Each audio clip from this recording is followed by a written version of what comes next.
Hello everyone, welcome back to my YouTube channel. आज के इस वीडियो में हम एक आर्टिकल कवर करेंगे that is on PM internship scheme.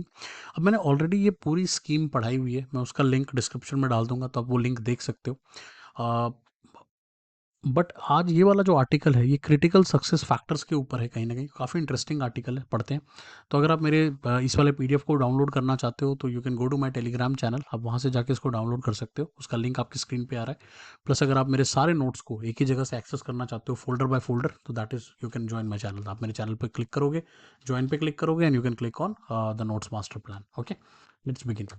सबसे पहली चीज़ बात करेंगे कि ये पूरा स्कीम जो है ये गवर्नमेंट के लिए क्या इंपॉर्टेंस रखता है, उसकी बात करते हैं। Right, the government internships initiative with industry collaboration is a timely and significant step to harness India's demographic dividend aiming to improve employment on the country's young. अब कहीं ना कहीं हम अनएम्प्लॉयमेंट एक बहुत बड़ी प्रॉब्लम हमारी रही है और समय के साथ और ज़्यादा बढ़ती जा रही है। राइट, और पढ़े लिखे लोग ज़्यादा बेरोजगार नज़र आते हैं, तो उसमें ये जो इंटर्नशिप स्कीम है वो कहीं ना कहीं काफ़ी सिग्निफिकेंट स्टेप नज़र आता है, क्योंकि इससे कहीं न कहीं जो पूरा कोर ऑब्जेक्टिव है ये है कि एम्प्लॉयबिलिटी को इम्प्रूव करना, वो भी डेमोग्राफ डिविडेंड में, मतलब हर तरह के लोग यहाँ पे आ सकते हैं, हर तरह के, और बड़ी कंपनीज़ में उनको काम करने का मौका मिलेगा। तो मुझे लगता है कि वो जो थॉट प्रोसेस है बिहाइंड दिस होल प्रोग्राम, उसमें कोई प्रॉब्लम नज़र नहीं आती। अब स्किल्स मिसमैच को कैसे ये एड्रेस कर रहा है, तो कहीं न कहीं सिग्निफिकेंट चैलेंज इस टाइम पे क्या है कि जो स्टूडेंट लर्न कर रहा है, कहाँ पे लर्न कर रहा है? इंस्टीट्यूशंस में, राइट? कॉलेज में, यूनिवर्सिटीज़ में, और जो इंडस्ट्री की रिक्वायरमेंट है, दोनों के बीच में गैप बहुत बढ़ गया है। हम कहीं न कहीं बहुत ज़्यादा थ्योरी पढ़ा रहे हैं और जो इंडस्ट्री है वो पूरी तरह से प्रैक्टिकल चीज़ों पे चलती है, राइट? वो प्रोडक्टिविटी से हर चीज़ को जोड़ती है। तो वहाँ पे जो गैप इतना बढ़ता जा रहा है और ये बढ़ता ही जा रहा है, ठीक है? क्योंकि इंडस्ट्री और एजुकेशनल इंस्टीट्यूट्स में भी उतना कोलैबोरेशन कहीं नज़र नहीं आता है, और उस गैप को ब्रिज करना के लिए ये एक अच्छा कहीं न कहीं हेल्प करेगा कि जो अभी स्किल मिसमैच हो रहा है, उसमें कहीं न कहीं ये चीज़ कंट्रीब्यूट कर सकती है इंटर्नशिप स्कीम, ठीक है? अब इसका सिग्निफिकेंस गवर्नमेंट स्कीम की हम अगर बात करें तो government industry linked internship programme is a bold move to upskill youth. इसमें पहला फ़ायदा ये मिलेगा कि इससे अपस्किलिंग होगी यूथ की, प्लस जो स्किल गैप का इशू है वो भी यहाँ पे रिसॉर्ट हो जाएगा। और जितने भी सर्वे डाटा है, केस स्टडीज़ हैं, वो कहीं न कहीं इस स्कीम को और बेटर बनाएँगे टाइम टू टाइम। जब एक बार ये स्कीम रन होगी और फिर कुछ हमें डाटा मिलेगा, फिर उससे हम और इसको बेटर बना देंगे, तो टाइम के साथ इसको हम और ज़्यादा इम्प्रूव कर पाएँगे, जैसे बाकियों स्कीम्स के साथ होता है। बात करते हैं क्रिटिकल सक्सेस फैक्टर्स के बारे में, राइट? इसके क्रिटिकल सक्सेस फैक्टर्स क्या हैं? तो पहला, फर्स्ट जो पॉइंट है वो है aligning internships with industry needs. अब इंटर्नशिप को हमने इस तरह से डिज़ाइन करना है, या it should be closely aligned with industry demands. इसका फ़ायदा तभी आपको मिलेगा जब आपको इंडस्ट्री के डिमांड के हिसाब से आप इसमें इंटर्नशिप अलाइन होगी। प्लस हाई क्वालिटी इंटर्नशिप के लिए आपको अच्छा मेंटरशिप चाहिए होगा, कोई बंदा जो इसमें प्रॉपरली आपको मेंटरशिप प्रोवाइड करे, हैंड्स ऑन एक्सपीरियंस मिलना चाहिए, रियल वर्ल्ड चैलेंजेस मिलने चाहिए, और तभी जो ये करिकुलम पूरा बनेगा इस प्रोग्राम का, वो कहीं ना कहीं इंडस्ट्री मेंटर से डिज़ाइन होना चाहिए। और प्रोग्राम की इवैल्यूएशन भी बहुत इंपॉर्टेंट है कि लोगों ने क्या सीखा, वो भी कहीं ना कहीं हमें निकालना पड़ेगा, राइट? जो सेकंड पॉइंट है यहाँ पे वो है expanding the access to rural and underprivileged areas.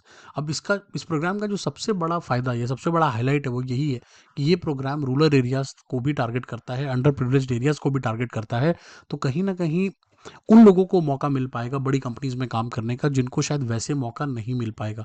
तो उनके लिए अवेयरनेस कैंपेन रन करना, क्योंकि उन लोगों को ये भी नहीं पता होता है, कई बार छोटे शहरों में अपॉर्चुनिटीज़ का आइडिया नहीं होता, कोई कैरियर काउंसलिंग नहीं होती, ठीक है? तो उनको कुछ आइडिया नहीं होता कि भाई वो काम कर सकते हैं, राइट? बट वो काम क्यों करने आए, वो ऑब्जेक्टिव उनको क्लियर नहीं होता। तो वो कहीं ना कहीं अवेयरनेस आपको बहुत ज़्यादा फैलानी पड़ेगी लोगों में, ठीक है? स्मॉलर टाउन्स में जाके, विलेजेस में जाके बताना पड़ेगा, राइट? और मैं आपको एग्जाम्पल भी देना चाहूँगा, राइट, कि 1960s 70s के टाइम पे ना इंजीनियरिंग का भी यही हाल था, कि इंजीनियरिंग के बारे में लोगों को पता भी नहीं था कि इंजीनियरिंग कैसे करना है, क्यों करना है भाई, ठीक है? लोग तो पोस्ट ऑफिस में नौकरी करके खुश हो जाते थे, राइट? बट धीरे धीरे करके जब गवर्नमेंट ने इसको प्रमोट करना शुरू किया, जब आईटी इस्टेब्लिश हुए, उन्होंने जाके डिफरेंट डिफरेंट जगह पे जाके इसको प्रमोट किया, तब जा करके लोगों का इंजीनियरिंग में इंटरेस्ट बना। और आज के डेट में देखो इंजीनियरिंग का क्या, कितने सारे लोग इंजीनियरिंग कर रहे हैं, राइट? तो उसी वजह से कहीं ना कहीं इसको भी अगर हमें सक्सेसफुल बनाना है तो अवेयरनेस फैलाना बहुत ज़रूरी है। तीसरा, इंडस्ट्री एकेडमिक पार्टनरशिप। जैसा मैंने आपको पहले भी बताया कि गवर्नमेंट, एजुकेशनल इंस्टीट्यूशंस और प्लस इंडस्ट्री, इनका अगर आपस में जब तक वो करिकुलम पर आकर कि कैसा करिकुलम पढ़ाया जाए, अगर इंडस्ट्री वो करिकुलम बना के दे सके कि भाई ये इंडस्ट्री के करिकुलम है, भाई ये रिक्वायरमेंट है हमारी, और फिर इंडस्ट्री के लोग आके पढ़ा भी सकते हैं। काफ़ी सारे फॉरेन इंस्टीट्यूट्स में तो ऐसा ही होता है, राइट? जो लोग ऑलरेडी सीईओज हैं, ऑलरेडी कंपनीज में काम करते हैं, वही लोग आकर के मेंटरशिप प्रोवाइड करते हैं, उनके कुछ सेशंस होते हैं। प्लस जो टीचर्स हैं उनको भी आप अपस्किल कर सकते हो इसी बहाने। तो एक फीडबैक लूप बहुत इंपॉर्टेंट है कि जो इंटर्न्स काम कर रहे हैं उनके एम्प्लॉयर्स उनको लगातार प्रोवाइड करें वो फीडबैक, और फिर उसी हिसाब से उनको ट्रेन किया जा सके, ताकि ये जो एकेडमिक पार्टनरशिप है वो अच्छी स्टैब्लिश हो जाए और फिर लॉन्ग टर्म में हमें फ़ायदा मिले। नेक्स्ट चीज़ जो इंपॉर्टेंट होगी वो होगी सॉफ्ट स्किल डेवलपमेंट। अब ये बहुत इंपॉर्टेंट पार्ट है, क्योंकि ये ऐसी चीज़ है जैसे हम कहते हैं ना हमेशा सॉफ्ट स्किल्स पे फोकस करो। सॉफ्ट स्किल्स में क्या क्या चीज़ आती है? क्रिएटिविटी आना, क्रिटिकल थिंकिंग, इमोशनल इंटेलिजेंस, इन चीज़ों को सिखा पाना। और ये ऐसी चीज़ें हैं जो कहते हैं ना किताब में पढ़कर नहीं सीखी जा सकती, right? It has to be imbibed in people. ये लोगों को में इनबिल्ट किया जाता है कहीं ना कहीं, और वो वैसे लोग फिर ट्रेन होते हैं to become like really leadership roles में वो जा सकते हैं। तो कॉम्पिटिटिव एज मिलेगा आपको। तो वो चीज़ ज़रूरी है कि सॉफ्ट स्किल्स पे ध्यान दे ये प्रोग्राम। रेगुलर इवैल्यूएशन, जैसा मैंने आपको पहले भी कहा कि पूरा डाटा ड्रिवन करें इसको, पूरा देखें कि भाई कितने लोग एनरोल हुए, कितने लोगों ने ज्वाइन किया, कैसा काम किया, उनका क्या प्रोग्रेस रहा, उन्होंने कैसा रिजल्ट दिया। वो सब कुछ अगर हमें ट्रैक मिलता है तो उसका हमें फ़ायदा मिलेगा।